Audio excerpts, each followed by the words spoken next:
Catherine O'Hara has always carried a rare kind of presence, one that does not demand attention, yet somehow commands it the moment she appears. For decades, audiences have associated her with laughter, warmth, and characters so vivid they feel stitched into our personal memories. Yet what made her extraordinary was never just the humor. It was the restraint.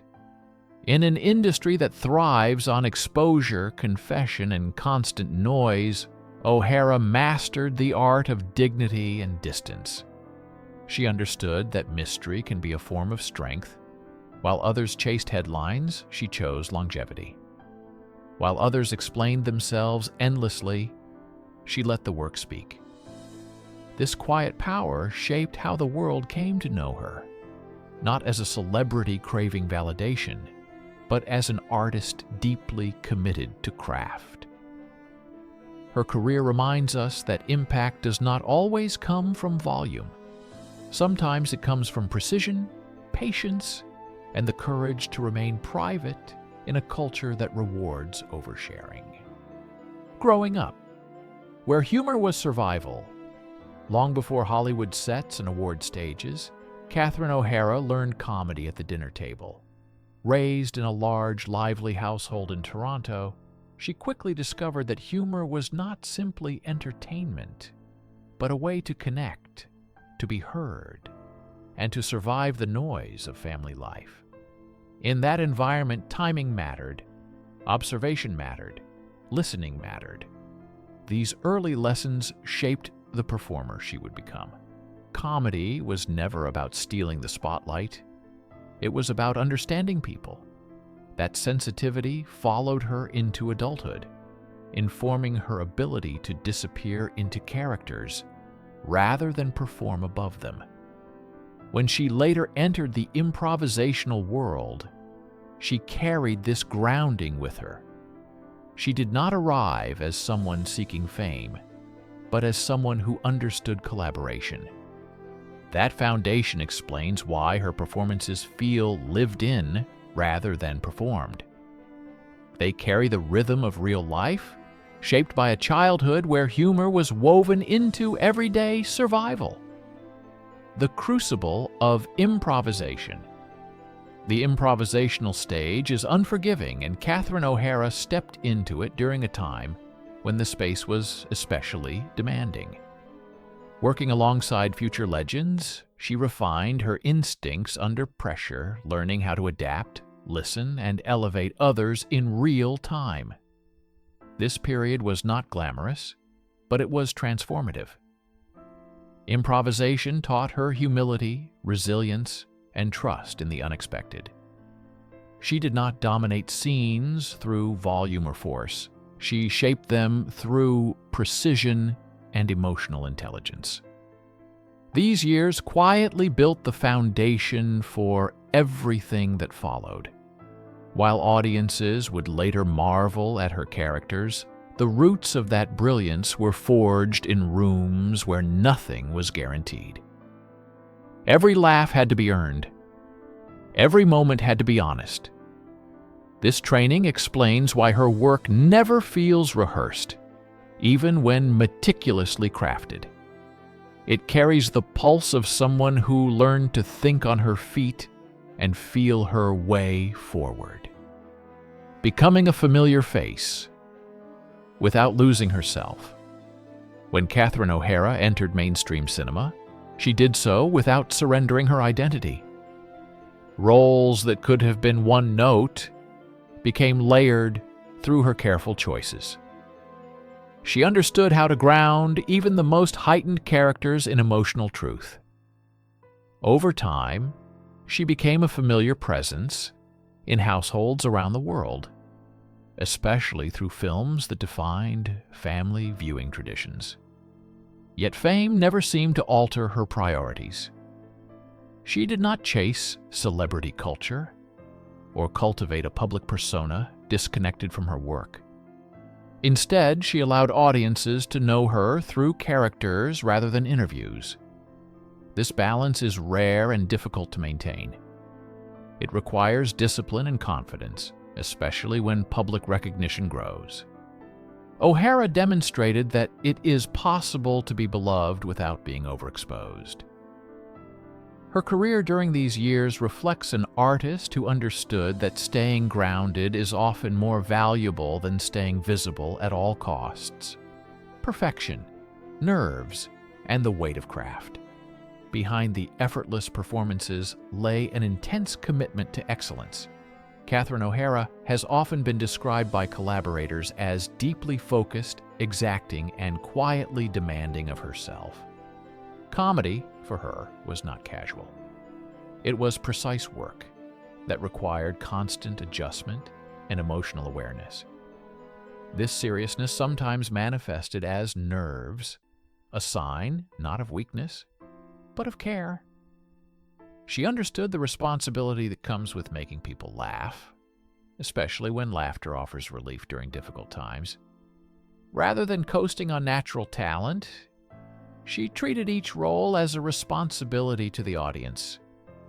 This internal pressure remained invisible to viewers, who saw only the result, not the effort.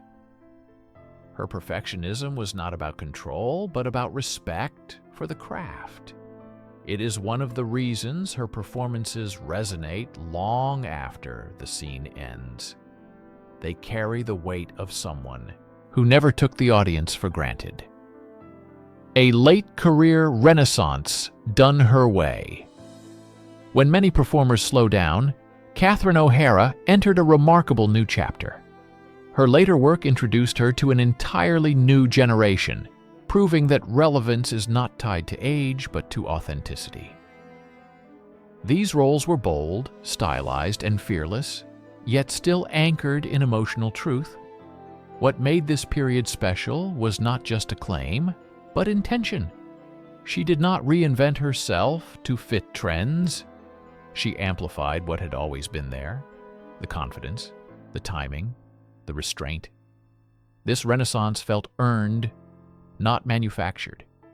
It stood as quiet proof that sustained dedication can outlast fleeting fame.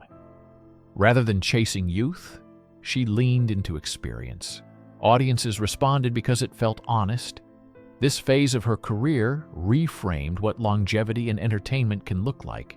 It showed that growth does not require abandoning identity, only deepening it. Protecting privacy.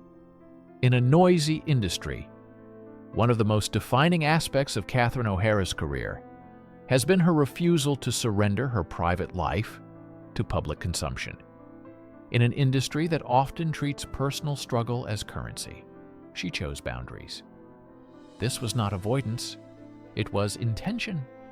She understood that protecting her inner world allowed her to give more fully to her work.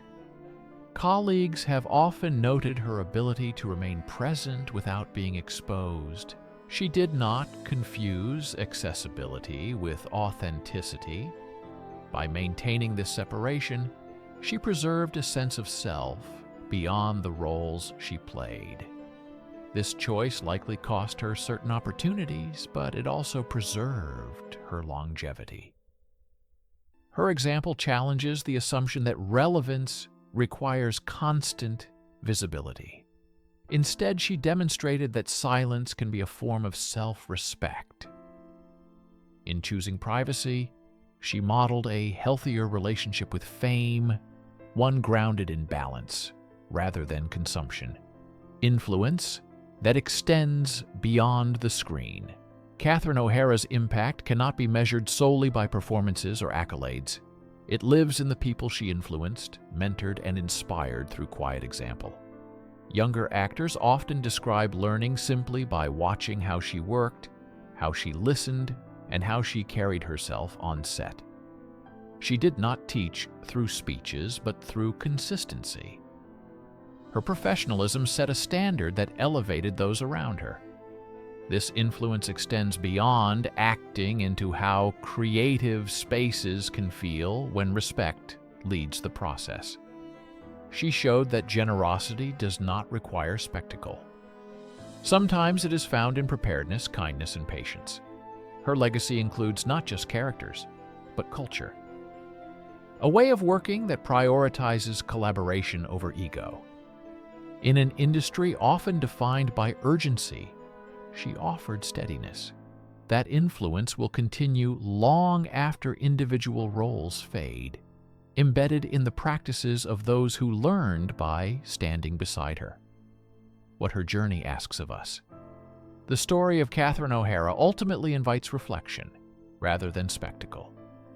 It asks us to reconsider how we engage with the artists who bring us comfort and joy.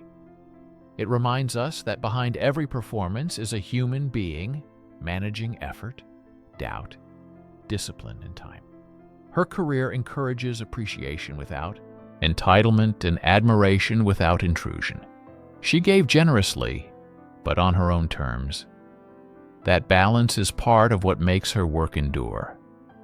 As audiences, we are invited to listen more closely, to value consistency over noise, and to respect boundaries as acts of strength.